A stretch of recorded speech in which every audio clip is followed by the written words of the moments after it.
एक बार फिर रिश्तों का कत्ल हुआ है। एक बार फिर पति की पत्नी ने कुर्बानी दी है। एक बार फिर दिल को झकझोर देने वाली खबर सामने आई है। इस बार कोई और नहीं, सोनम बेवफा निकली है। इस बार सोनम अपने पति की कातिल बनी है। जिस सोनम की सलामती के लिए हर कोई दुआ कर रहा था, आज वही सोनम कातिल निकली है। जी हां, आप सही सुन रहे हैं। ये वही सोनम है जिसने अपने पति को मौत की नींद सुलाने का काम किया है।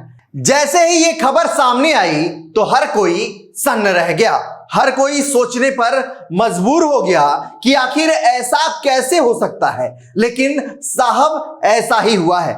नाम सोनम, जिला इंदौर और काम अपने पति का काम तमाम करना। ये वही सोनम है जिसने महज 28 दिन पहले अपने पति के नाम का सिंदूर अपनी मांग में लगाया था। ये वही सोनम है जिसने अपने पति की सलामती के लिए व्रत रखा था। ये वही सोनम है जिसने अपने पति की लंबी उम्र के लिए 7 जन्म रिश्ते निभाने के लिए अग्नि को साक्षी मानकर 7 फेरे लिए थे। 20 मई को दोनों हनीमून के लिए मेघालय के शिलांग गए थे और वहां से जो खबर निकल के सामने आई वो खबर हैरान करने वाली है। राजा की लाश गहरी खाई में मिली और सोनम लापता थी। हर कोई अपने अपने हिसाब से सोच रहा था, कयास लगा रहा था, सोनम की सलामती के लिए दुआ की जा रही थी। लेकिन लोगों को क्या पता था कि कहानी के 17 दिन बाद इस स्टोरी में जबरदस्त ट्विस्ट आएगा। सोनम जिंदा मिली है, लेकिन इस बार वो कातिल सोनम के रूप में मिली है। गाजीपुर पुलिस ने सोनम को हिरासत में ले लिया है, जिससे लगातार पूछताछ की जा रही है। सूत्रों के मुताबिक सोनम का पहले से किसी और युवक से अफेयर था और उसी के चलते पति राजा की हत्या की साजिश रची गई। राजा को प्रेम जाल में फंसाकर शिलांग ले जाया गया और मौत की नींद सुलाने का काम किया गया। दरअसल आपको बता दें कि राजा और सोनम की शादी 11 मई को हुई है। परिवार में खुशियां थीं, लेकिन किसी को यह नहीं पता था कि ये खुशियां कुछ ही दिनों के लिए थी, क्योंकि 23 तारीख को सोनम ने अपने ही पति की हत्या कर दी थी। 22 मई को कपल किराए के स्कूटर पर माओ लखियात गांव पहुंचा और वहां से नोगरियाट गांव में प्रसिद्ध लिविंग रूट ब्रिज देखने के लिए 3000 सीढ़ियां उतर कर गया। वो रात भर एक होम स्टे में ठहरे थे। अगले दिन 23 मई को सुबह 6 बजे वहां से दोनों निकले थे, लेकिन इसके कुछ घंटों के बाद दोनों लापता हो गए।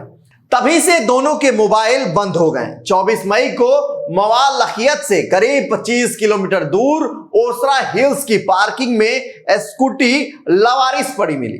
इसके बाद जंगल में राजा और सोनम का सामान मिला और 2 जून को फिर राजा का शव वेईसाव डांग झरने के पास गहरी खाई में मिला।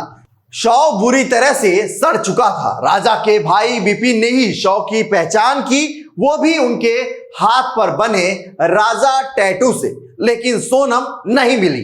शुरुआत में लगा कि दोनों का एक्सीडेंट हुआ होगा, लेकिन पोस्टमार्टम रिपोर्ट ने खुलासा हुआ कि राजा की हत्या धारदार हथियार से की गई। राजा रघुवंशी के भाई विपिन की माने तो जिस इलाके में ये लोग गए थे वो अपराध के लिए कुख्यात है। इस इलाके के बेहद करीब बांग्लादेश पड़ता है। यहां आने वाले कपल में से लड़की को अगवा कर बांग्लादेश ले जाते हैं।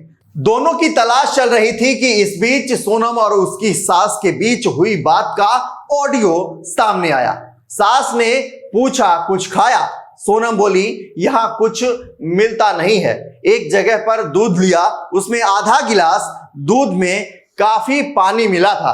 कॉफी ली, वो भी बेकार थी, मैंने फेंक दी। सोनम ने यह भी बताया था कि वो यहां झरना देखने जा रहे हैं। इसके बाद फोन कट हो गया और फिर कभी बातचीत नहीं हुई। राजा हत्याकांड में पत्नी सोनम गिरफ्तार। पत्नी सोनम ने करवाई थी राजा की हत्या। राजा हत्याकांड में सोनम शामिल। राजा की हत्या के बाद गायब थी सोनम।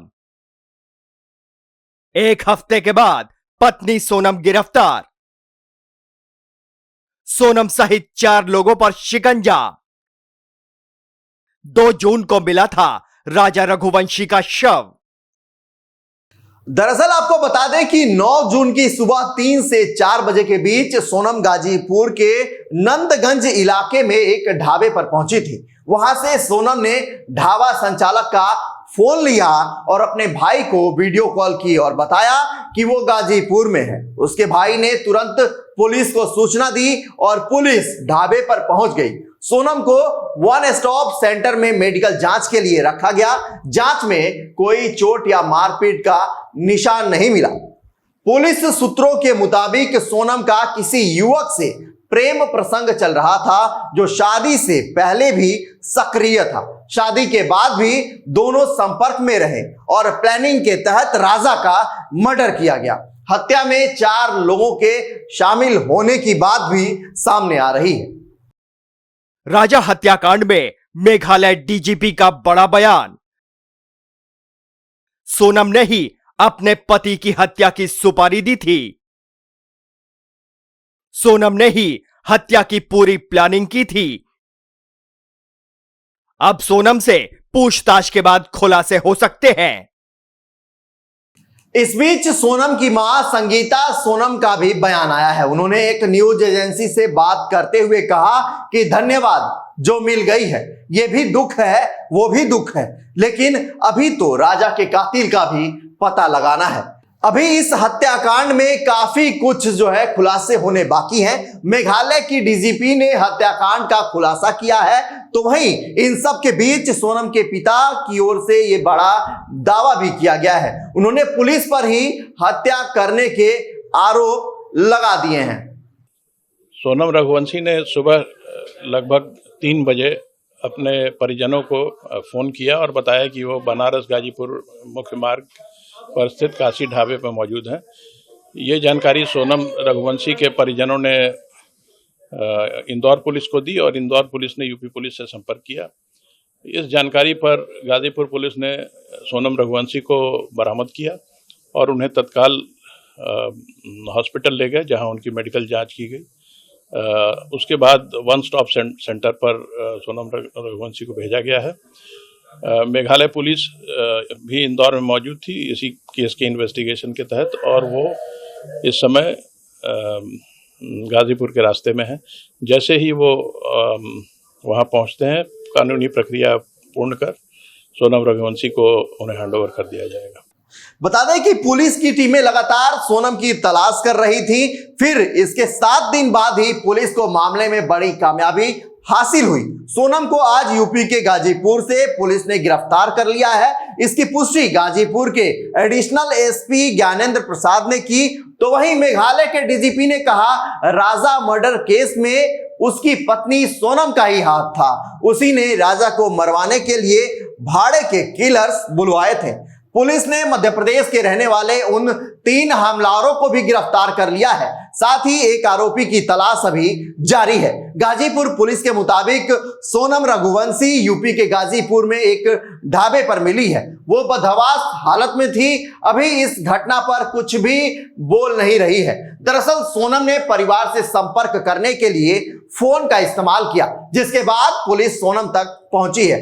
फिलहाल सोनम को मेडिकल के लिए भेजा गया है। बहरहाल हर कोई अपने अपने तरह से दावे कर रहा है, लेकिन किसके दावों में कितना दम है, यह जांच के बाद फाइनल हो पाएगा। अब आपकी इस खबर पर क्या कुछ राय है, कमेंट करके जरूर बताएं और यह भी बताएं कि हमारे बीच अभी कितनी बेवफा सोनम है।